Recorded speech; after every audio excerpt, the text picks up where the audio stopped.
Byron Lewis Black, now 69 years old, has spent over 35 years on Tennessee's death row, one of the longest-serving inmates awaiting execution. His fate is sealed for August 5, 2025, just hours away. But to understand how a man ends up here, facing lethal injection for a horrific crime, we must rewind to the beginning, where a troubled life took root and set him on a path toward tragedy. Before we dive in, hit that subscribe button and turn on notifications for more gripping crime stories. Leave a comment below. Where are you watching from? What's running through your mind as this case unfolds? Your thoughts matter. Byron Lewis Black was born on March 23, 1956, in Nashville, Tennessee, a city of music and opportunity, but not for everyone. Growing up in a working-class neighborhood, Byron's early years were marked by struggle and instability. Little is publicly documented about his parents, but court records and clemency filings paint a picture of a childhood shadowed by hardship. His family faced financial strain, and there are indications of a chaotic home environment, with suggestions of prenatal alcohol exposure and early exposure to toxic lead, both known to impair cognitive development. These factors, while not excusing his later actions, planted seeds of difficulty that would shape his life. As a young boy, Byron showed signs of intellectual challenges. He was held back in second grade, struggling to keep up with his peers. Simple games like red light, green light baffled him. He couldn't grasp the rules, a hint of the cognitive limitations that would later be central to his legal battles. Multiple IQ tests conducted during his imprisonment consistently placed his scores below 70, a threshold often associated with intellectual disability. These early struggles weren't just academic. Byron's behavior suggested deeper issues. He was described as impulsive, unable to process complex situations, and prone to frustration, traits that followed him into adolescence. Details about his family life remain sparse, but there's no record of overt abuse or neglect in public sources. Still, the environment wasn't nurturing. Nashville in the 1960s was a tough place for a kid with cognitive deficits and limited resources. Without proper support, Byron's challenges grew. By his teens, he was already veering toward trouble. There are no documented juvenile crimes, but his inability to navigate social or academic settings likely isolated him, fostering a sense of anger and disconnection. What pushed him from a struggling kid to a man capable of violence? That question lingered as he entered adulthood, his life spiraling toward a fateful night in Angela Clay, 29, and her daughters Latoya, 9, and Lakeisha, 6, were a small family building a life in Nashville, Tennessee, before their lives were tragically cut short on March 20. Their stories, filled with warmth, struggle, and hope, deserve to be told with care, as they were more than just victims. They were a mother and her two young girls, each with dreams, personalities, and a place in the world. Angela Clay was a hard-working single mother, born in 1959, who poured her heart into raising her daughters. She worked as a lab worker at Vanderbilt University Medical Center, a job that demanded long hours but reflected her determination to provide for Latoya and Lakeisha. She lived in a modest two-story apartment at 1101 Wade Avenue, Apartment B, a place she made a home for her girls despite financial strain. She was separated from her husband, Benny Clay, the father of her children, and was trying to rebuild her life. Her dreams were simple but profound: to give her girls a better future, maybe one where they could chase their own ambitions. But her life was complicated by a new relationship, one that would bring danger to her door. Latoya, born in 1979, was a bright, witty 9-year-old with a spark that left a mark on everyone who knew her. Her father, Benny, described her as smart and full of potential, a girl who was going to be something. Latoya was the kind of child who could light up a room with her quick wit and curiosity. Her life was just beginning, full of promise, but she was caught in a world she couldn't control, one shaped by the adults around her. What happened in that apartment on that fateful night would rob her of the chance to grow into the woman she was destined to be. Lakeisha, born on March 8, 1982, was only 6 years old, a sweet and innocent kindergartner who looked up to her big sister and adored her mother. Evidence from the crime scene suggests Lakeisha had a fighting spirit. She tried to protect herself when the attack came, a heartbreaking sign of her bravery. Her loss at such a tender age left a void that her family still carried. How did this little girl, so full of life, end up in the path of such violence? Angela met Byron Lewis Black, the man who would become her killer, sometime before 1986, likely through mutual acquaintances or in their Nashville community. Their relationship was romantic but turbulent, marked by volatility. Angela was separated from her husband, Benny Clay, and Black became her boyfriend during this period of transition. The details of how they met are unclear. Perhaps it was a chance encounter at a local spot, or maybe through shared social circles, but their connection quickly grew complicated. deteriorated. In December 1986, Black's jealousy and impulsiveness surfaced in a violent way. He got into an altercation with Benny Clay, Angela's estranged husband, and shot him in the shoulder. Benny survived, but the incident landed Black a 2-year sentence for malicious shooting, a felony at the Davidson County Metropolitan Workhouse. Despite this, Angela continued her relationship with Black, a decision that may have been driven by hope,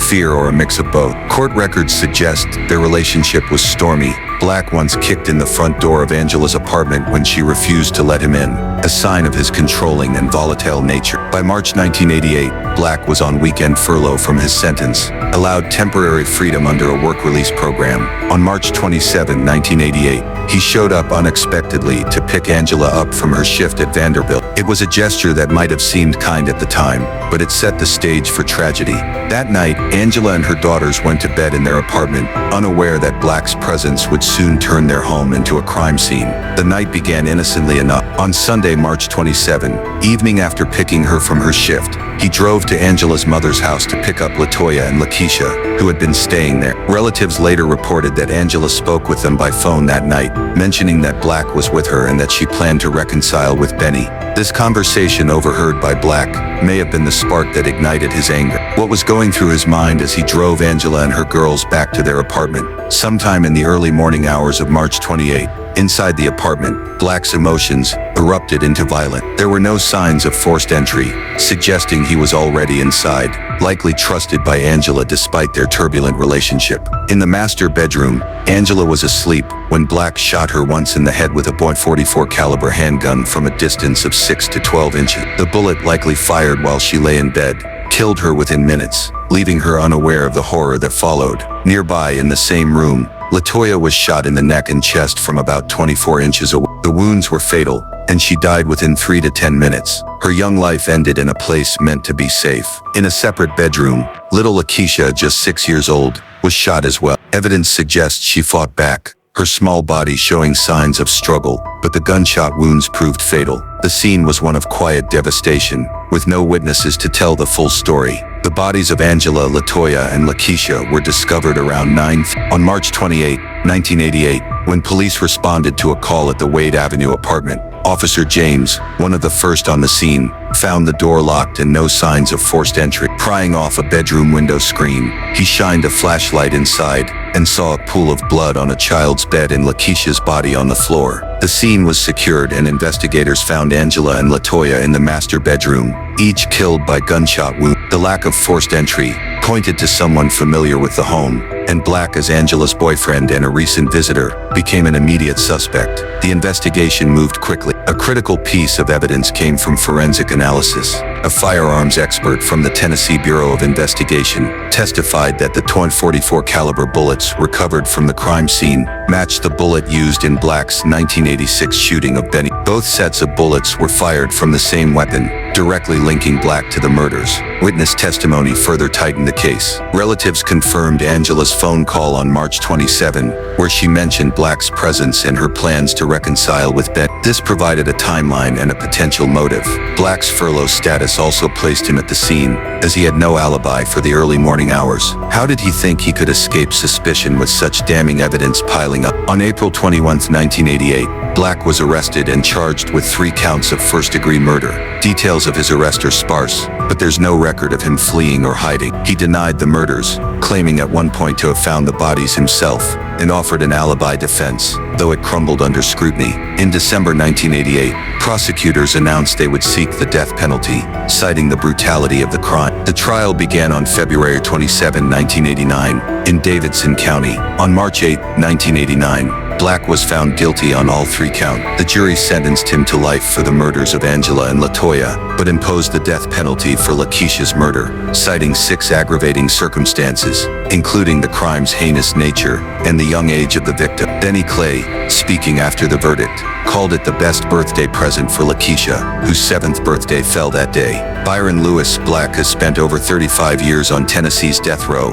one of the longest-serving inmates at Riverbend Maximum Security Institution in Nashville. His days are confined to a small cell, roughly 6 by 8 feet, with a metal bunk, a sink, and a toilet. Inmates like Black live under strict supervision, with limited movement and constant monitoring by guards. His routine, like most on death row, is rigid. Meals delivered through a slot, limited recreation time in a caged outdoor area, and hours alone with his thoughts. What does a man think about when he's spent decades facing the consequences of his action? Black's behavior in prison has been shaped by his declining health and intellectual disability. Diagnosed with congestive heart failure, advanced dementia, brain damage, and end-stage kidney disease, he's described as a frail, wheelchair-bound man, a shadow of the person who committed the 1988 murders of Angela Clay and her daughters, Latoya and Lakeisha. Court records and clemency filings note his intellectual disability, with IQ scores consistently below 70, which his attorneys argue should make him ineligible for execution under U.S. Supreme Court precedent. Despite this,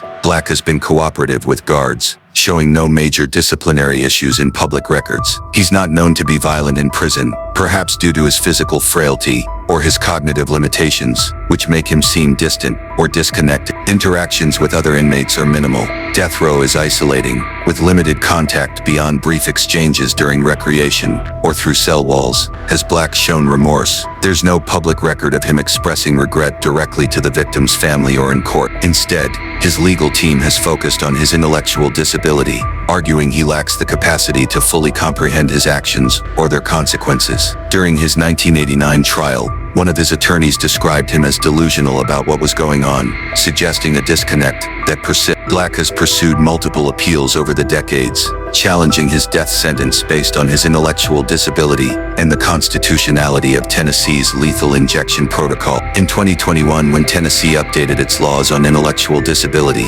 Black's attorneys, supported by Davidson County District Attorney Glenn Funk, sought a new hearing, but courts ruled he didn't qualify because he'd already had a hearing. More recently, his team fought to deactivate his implantable cardioverter defibrillator, ICZ, to prevent a torturous execution, a battle they lost when the Tennessee Supreme Court overturned a lower court's order in July. These appeals have delayed his execution 3 times since 2020, but with each rejection, his options dwindle. Does he still hold hope, or has he accepted his fate? There's no evidence Black has turned to religion, though many death row inmates seek spiritual guidance as execution nears. He spends his days in a haze of dementia and physical pain, likely reading, resting, or meeting with his legal team when possible. Yet the weight of his crimes hangs heavy. Black's existence on death row is a quiet, solitary one, marked by the slow tick of time and the shadow of his past. As August 5, 2025 looms, Black's final days follow Tennessee's death row protocols,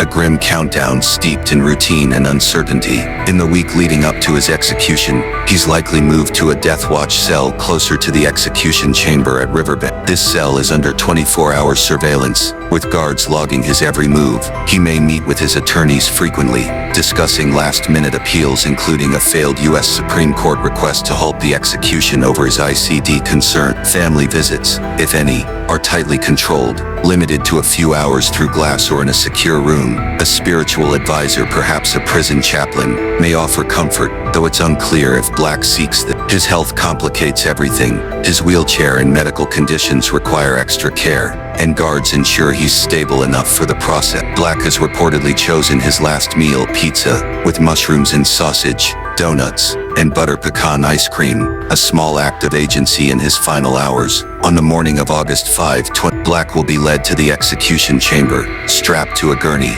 and prepared for lethal injection with a single dose of pentobarbital, Tennessee's current protocol. Witnesses, including Benny Clay and other family members of the victims, may watch in silence from behind glass, seeking closure for a loss that has haunted them for 37 years. But there's a twist. Black's ICD, implanted in May 2024 to treat his heart failure, could interfere. His attorneys warned it might shock his heart repeatedly as the lethal drug takes effect, potentially causing severe pain, a gruesome spectacle that violates Eighth Amendment protections against cruel and unusual punishment. Despite a lower court's order to deactivate the device, the Tennessee Supreme Court ruled it could remain active, and the U.S. Supreme Court denied a stay on August 4. Governor Bill Lee also declined to intervene, stating the courts found the execution lawful. Yet Black is part of a 2025 lawsuit challenging Tennessee's pentobarbital protocols set for trial in 20. Could a last-minute reprieve still save him, or will the gurney be his final stop? The uncertainty looms as the clock ticks down,